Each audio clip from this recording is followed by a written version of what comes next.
ಇವತ್ತು ಸಂಡೇ ಆದ್ರೂ ನಾವು ಮೆಡಿಕಲ್ ಸ್ಟೂಡೆಂಟ್ ಆಗಿರೋದ್ರಿಂದ ನಮಗೆ ಮ್ಯಾರಥಾನ್ ಪ್ರೋಗ್ರಾಮ್ ಇತ್ತು, ಅದಕ್ಕೆ ನಾವು ಅಲ್ಲಿಗೆ ಹೋಗಿದ್ವಿ.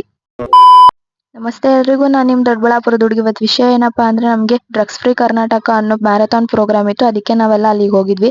ಫ್ಲಾಗ್ ಹಾಸ್ಟಿಂಗ್ ಆದ್ಮೇಲೆ ನಾವೆಲ್ಲ ಮ್ಯಾರಥಾನ್ ಅಲ್ವಾ ಓಡಬೇಕಿತ್ತು, 5 ಕಿಲೋಮೀಟರ್. ನಾವು ಓಡ್ಲಿಲ್ಲ, ನಡ್ಕೊಂಡು ಹೋಗ್ತಾ ಇದ್ವಿ.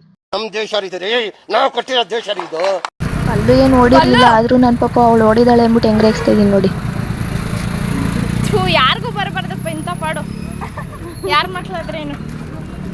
ರೋಹಿತ್ ಅಣ್ಣಗೆ ಗೌರಿಬಿದನೂರು ಅವ್ರು ರೇಗಿಸ್ತಾರೆ ಅಂದ್ಬಿಟ್ಟು ಕ್ಯಾಮ್ರಾ ಆನ್ ಮಾಡಿದ್ರೆ ಅವಣ್ಣ ಮುಖನೇ ತೋರಿಸ್ತಿರ್ಲಿಲ್ಲ. ಮತ್ತೆ ಸ್ಟೂಡೆಂಟ್ಸ್ ಎಲ್ಲ ಓಡಾಡಿ ಸುಸ್ತಾಗಿರ್ತಾರೆ ಅಂತ ಜ್ಯೂಸ್ ಕೊಟ್ರು, ಜ್ಯೂಸ್ ಕುಡ್ಕೊಂಡು ಮುಂದೆ ಹೋಗ್ತಾ ಇದ್ವಿ. ನಿಮ್ಮ ಫ್ರೆಂಡ್ಸ್ ಅಲ್ಲಿ ಯಾರ್ಯಾರೆಲ್ಲ ಡ್ರಗ್ಸ್ಗೆ ಅಡಿಕ್ಟ್ ಆಗಿರ್ತಾರೆ ಅದನ್ನೆಲ್ಲ ನೀವೇ ಹೇಳಿ ಬಿಡಿಸಿ, ಇಲ್ಲಾಂದ್ರೆ ಅವರು ಸಾಯೋ ಚಾನ್ಸಸ್ ತುಂಬಾನೇ ಇರುತ್ತೆ. ನಮ್ಮ ಮ್ಯಾರಥಾನ್ ಒರಿಜಿನ್ ಪಾಯಿಂಟ್ ಬಂದು ಟಿವಿ ಸರ್ಕಲ್ ಇಂದ ಮತ್ತೆ ಡಿ ಕ್ರಾಸ್ ಇಂದ ರಂಗಪ್ಪ ಸರ್ಕಲ್, ಆಮೇಲೆ KCP, ಆಮೇಲೆ ನಮ್ದು ಎಂಡ್ ಆಗೋದು ಕೊಂಗಡಿಯಪ್ಪ ಕಾಲೇಜ್ ಫೀಲ್ಡ್ ಅಲ್ಲಿ. ನಾವ್ ಅಲ್ಲಿಂದ ನಡ್ಕೊಂಡ್ ಬರೋಷ್ಟರಲ್ಲಿ ಅರ್ಧ ಜನ ಬಂದೇ ಬಿಟ್ಟಿದ್ರು, ಮತ್ತೆ ಪ್ರೋಗ್ರಾಮು ಸ್ಟಾರ್ಟ್ ಆಗ್ಬಿಟ್ಟಿತ್ತು.